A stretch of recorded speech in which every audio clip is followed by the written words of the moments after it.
ए और बी ये दोनों पार्टनर्स हैं और आपस में प्रॉफिट शेयर करते हैं इन द रेशियो ऑफ 3:2। इन्होंने सी को 1/4 शेयर के लिए नया पार्टनर बनाया।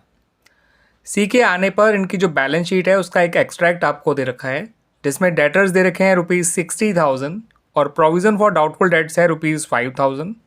नेट अमाउंट है 55,000। आपको एडिशनल इन्फॉर्मेशन में ये बताया गया है कि जो डेटर्स ऑफ ₹4,000 है वो बैड प्रूव हो गए हैं, इसलिए उन्हें अब आपको राइट ऑफ करना है। साथ के साथ आपको provision for doubtful dates at the rate 5% on debtors maintain करना है। इतनी इन्फॉर्मेशन से रिलेटेड आपको नेसेसरी जर्नल एंट्रीज पास करनी है। उन एंट्रीज को पास करने से पहले स्टूडेंट, सबसे पहले आप एक काम कर लीजिए, जो provision for doubtful dates calculate करना है नया वाला, उसको कैलकुलेट कर लीजिए।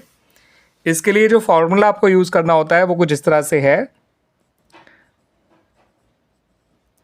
डेटर्स जो कि ₹60,000 है, उसमें से जो फर्दर बैड डेट्स हैं उनको आपको माइनस करना है और जो रिज़ल्ट निकल कर आएगा उस पर आपको 5% का प्रोविज़न निकालना है।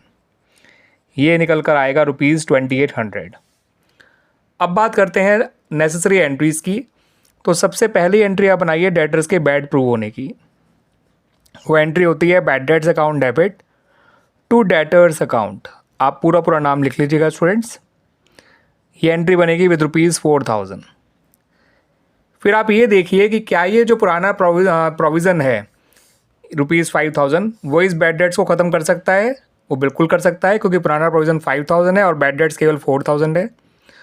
तो आप 4,000 से ये एंट्री बनाइए, provision for doubtful debts account debit to bad debts account.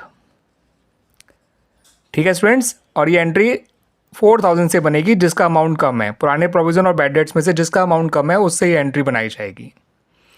अब जो पुराना प्रोविज़न है वो केवल 1,000 बचा है, इस बात को ध्यान रखिएगा। और इसके सामने लिखिए नया प्रोविज़न। अब पुराने प्रोविज़न और नए प्रोविज़न को अब कंपेयर करिए। तो नया प्रोविज़न पुराने प्रोविज़न से कितना बड़ा है स्टूडेंट्स? 1800। आपको प्रोविज़न और बढ़ाना पड़ेगा 1800। इसका मतलब अगर नया प्रोविज़न पुराने प्रोविज़न से बड़ा होता है तो आपको प्रोविज़न और क्रिएट करना है। और कितना क्रिएट करना है स्टूडेंट्स? 1800 का। अब ये 1800 का जो लॉस हुआ है आपको, उसको आपको पार्टनर्स के पुराने रेशियो में बांट देना है, ए और बी के, जो कि है 3:2। इस 1800 के लॉस को आप ए और बी में बांट दीजिए उनके पुराने रेशियो में। तो ए और बी डेबिट हो जाएंगे और रिवोल्यूशन अकाउंट क्रेडिट हो जाएगा। इनका पुराना रेशियो 3:2 है।